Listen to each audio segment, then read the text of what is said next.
Bom, então agora a gente vai para a parte 3 da aula, a gente vai falar sobre o manejo da nutrição na cultura do tomate, que é uma cultura altamente exigente em nitrogênio, potássio, cálcio, e ela pode apresentar vários distúrbios fisiológicos e além, claro, de necessitar de todos os outros elementos para a sua adequada nutrição e desenvolvimento.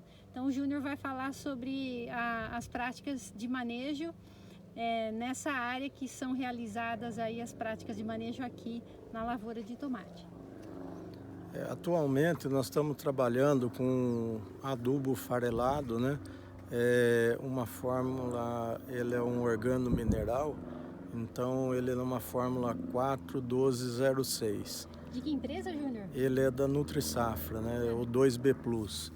E também nós estamos desenvolvendo um trabalho, são vários trabalhos que nós estamos desenvolvendo, né?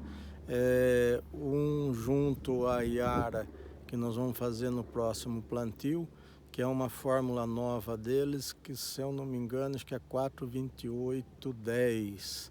É um material novo que eles estão lançando. Qual é a base desse material, você sabe? Não sei informar bem ao certo, né? E a gente tem uma área também que nós estamos usando um adubo da Altec, é 42010. Isso daí geralmente o costume aqui na fazenda, a gente trabalhar de 250 a 280 gramas do 2B Plus. Aí no caso do 42510, a gente está trabalhando com 170 gramas para ficar compatível em termos de fósforo com o 2B Plus. E agora da Yara, a gente vai também trabalhar com uma relação de fósforo aí bem próxima disso daí. Qual fica realmente a quantidade de fósforo aplicada através desses dois fertilizantes por hectare? Você sabe mais ou menos se ela gira em torno de quanto? E agora, na realidade precisava calcular, são 12, em torno, são 3 mil quilos mais ou menos, né, que vai dar 12%. 36, né? 360 quilos de P2O5, de P2O5 total. Total. Isso na base, né? Aí depois a gente vai fazer um aporte via fertirrigação. Na realidade a gente trabalha com esse tipo de adubação justamente para economizar um pouco na fonte de fósforo, né? Que a fonte de fósforo mais barata hoje é desses adubos convencionais, né? E que geralmente a base deles ou é super simples, super triplo, então o custo por ponto de fósforo é mais baixo, né? Aí quando você trabalha com MAP, DAP, aí ele acaba ficando mais caro, né? Principalmente na fertirrigação, que você trabalha com solúveis, né? E o custo é bem mais alto, né? E a gente já teve ensaios aqui de trabalhar sem adubo na base. Ele funciona bem, só que você tem que tomar bastante cuidado para não ter deficiência, né? E a gente tem que estar sempre manejando para equilibrar, né?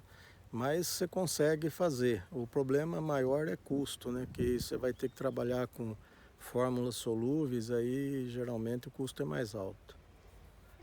Então, na base você adiciona em torno de 360 quilos por hectare de P2O5, né? Isso. E de nitrogênio e potássio? São 4 vezes 3, 12, 120. Só que esse nitrogênio, na realidade, se for ver bem, é muito alto para uma planta pequena, né? Para uma muda, né?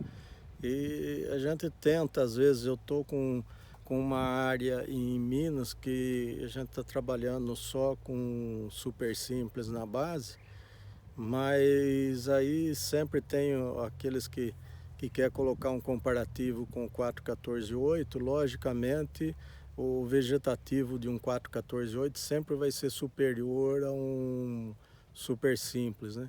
e isso aí acaba prejudicando a análise, né? E o pessoal vai muito pelo visual e não vai pelo que é melhor para a cultura, né? Pela resposta Pela final resposta final. da planta, e sim sobre aquele crescimento vegetativo Isso. vigoroso no estado inicial de desenvolvimento. E isso dá para o produtor a impressão de que isso vai refletir lá na frente em produtividade. Realmente, como a gente já conduziu aqui vários experimentos também, inclusive aqui na sua fazenda, nós constatamos que redução da metade da dose da adubação de base proporcionou ao mesmo valor de produtividade. Então, como você mesmo comentou, não há necessidade de doses elevadas de nitrogênio e potássio na fase inicial. Porém, na realidade acaba até prejudicando, né, a planta, né? Que você já vai partir já com uma salinização já mais alta, né? Às vezes você vai partir aí de uma solução de solo na faixa de 2 e pouco, sendo que uma muda, uma planta pequena, você tem que trabalhar com uma solução de solo aí com em torno de 0,8, 1 é ideal, né? Então você já começa com estresse na planta, e aí potássio também coloca muito. Geralmente a base desses adubos são cloreto de potássio. O cloreto ele danifica o sistema radicular. E tudo bem complicado, né? A gente nem sempre consegue trabalhar com a melhor técnica, né? Bom, e após essa prática de manejo, você realiza alguma adubação de cobertura convencional antes de iniciar a prática da fertirrigação? Ou a partir dessa adubação de base você inicia a sua prática de fertirrigação após um determinado período? Na realidade é o seguinte, quando a gente hoje está trabalhando com mulch, né? O mulch não possibilita você fazer a aplicação de produtos sólidos, né? Então aí você tem que trabalhar só com solúvel, aí tem que ser via fertirrigação. Quem trabalha sem o mulch, geralmente eles começam com umas doses mais baixas no sulco e depois eles parcelam essa quantidade depois que a gente chama de chapeação, né?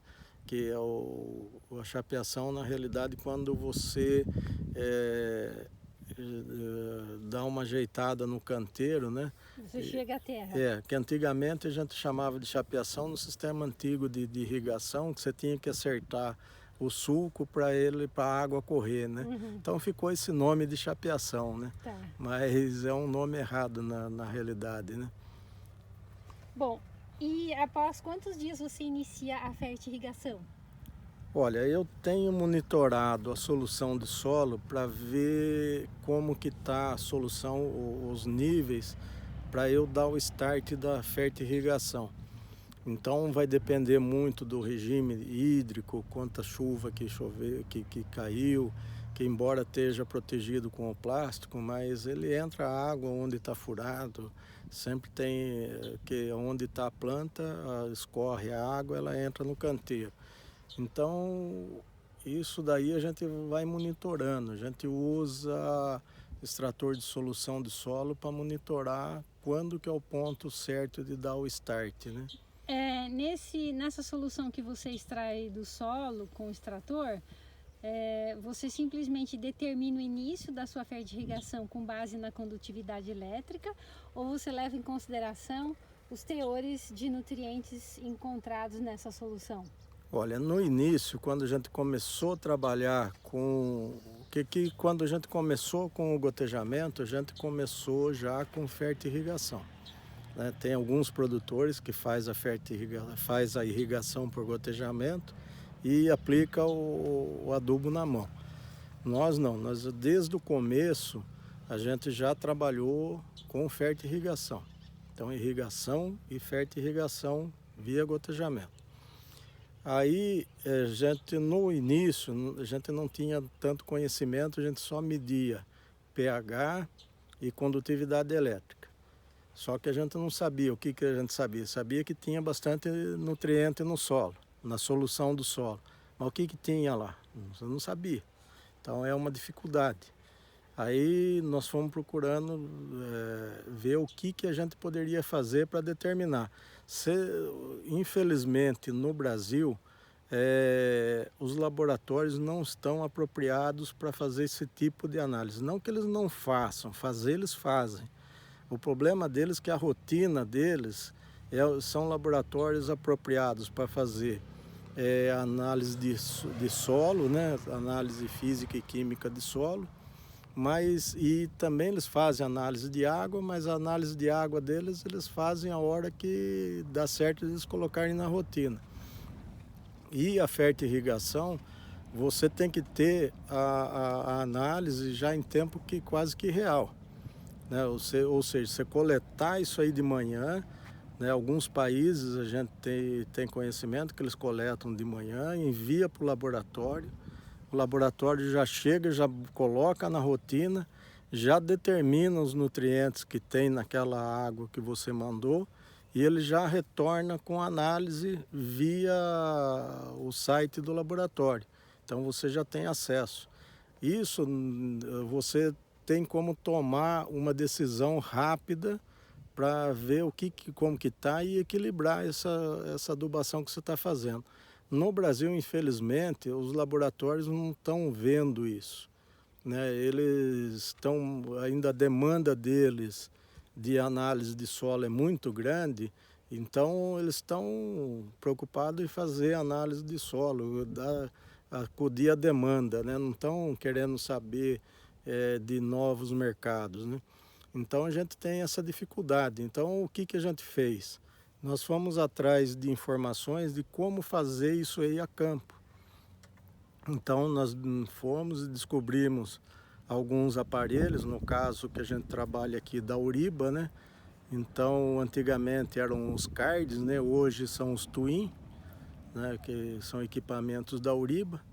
Você pega, hoje tem Twin para nitrato, para potássio e para cálcio.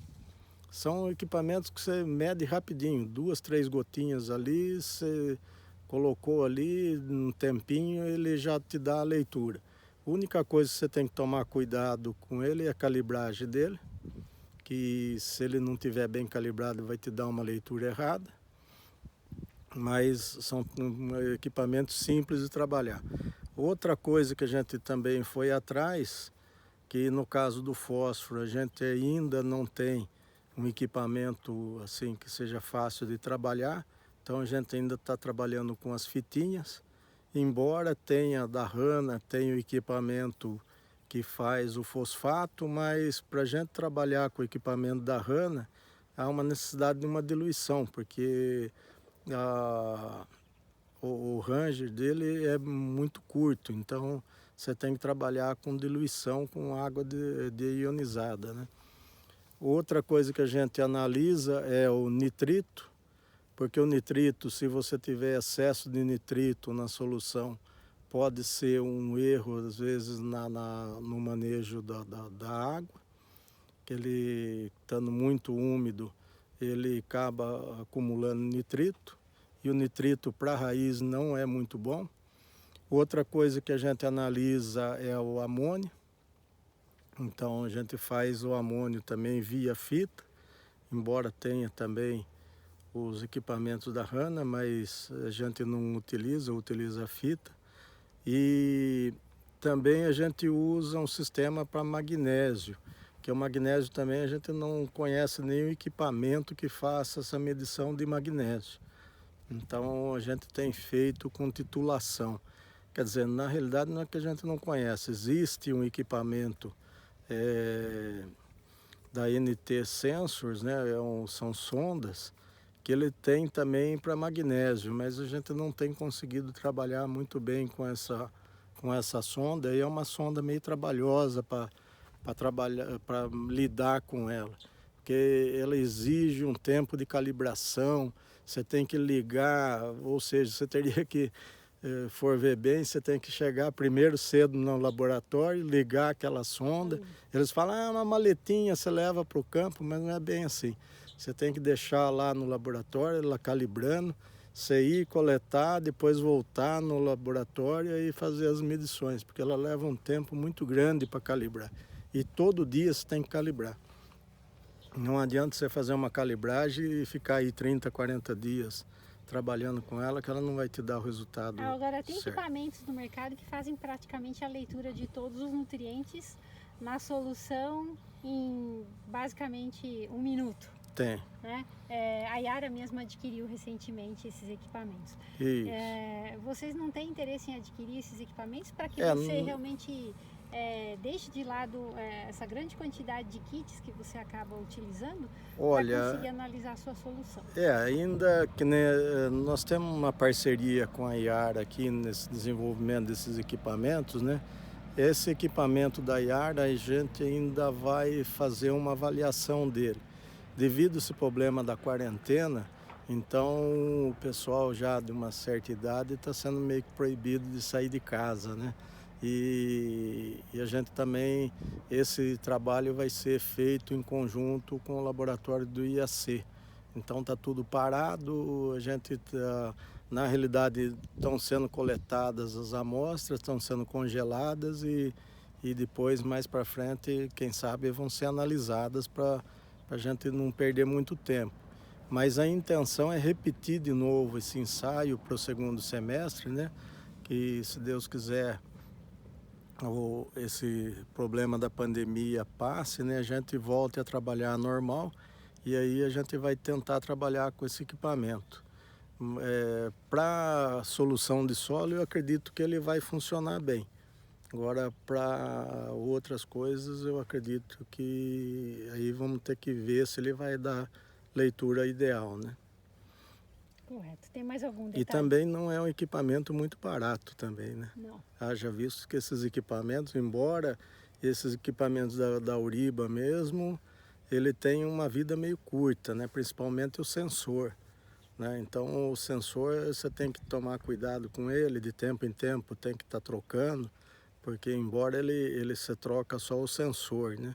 Eu mesmo já tenho equipamento que eu perdi não só o sensor, mas perdi equipamento também, né? Que aí ele, não sei se ele vazou alguma coisa, o que aconteceu, que eu acabei perdendo. Então eles têm um custo muito alto e é tudo dolarizado, né? Agora ainda mais esse dólar aí, vamos ver como que vai ficar.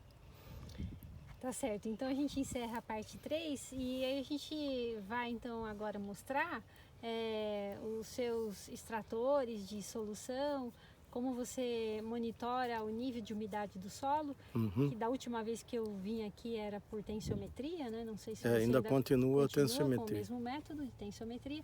Então nós vamos observar como que você faz esse manejo, né? E também nós temos aqui na sua propriedade um risotron, onde a gente pode observar o desenvolvimento do sistema radicular. Isso. Para que os alunos possam ter ideia